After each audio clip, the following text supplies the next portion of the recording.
weather last week. Speaking to us anonymously for fear of being punished, a TriMet bus driver claims chaos could have been avoided. They say many of their colleagues were left stranded on metro area roads last week. We weren't really told anything ahead of time of the winter weather, other than winter weather was coming, and to be safe out there. They were completely caught off guard. This driver showed us winter safety information TriMet bus drivers have access to, but the driver claims TriMet bus drivers don't receive hands-on training for winter weather safety, such as deploying drop-down chains, which TriMet says are temporary chains that can automatically attach to the bus's tires at the touch of a button during the early hours of a snowfall, until drivers can make it to a transit center to put on heavy-duty chains when conditions get worse. There is a switch in the back that has to be turned on in order for the chains to work.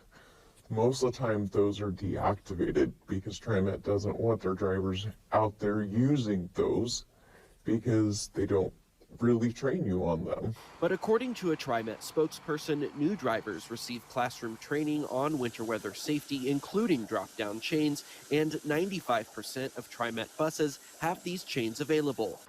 But during last Wednesday's storm, a TriMet spokesperson says there were 15 older buses on the roads that do not have the drop-down chains. A statement from TriMet regarding the use of drop-down chains during last week's storm reads in part, quote, "During last Wednesday's event, the snow fell much heavier than was expected, and we experienced rapidly deteriorating conditions, which reduced the window of time in which drop chains would have been effective." But for the driver we spoke with, they tell us TriMet needs to do more to make sure drivers are better prepared.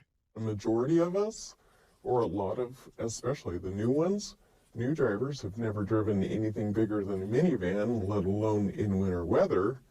And here you are with a 40-foot bus with 30 people inside saying, hey, keep it safe and keep it on the road, with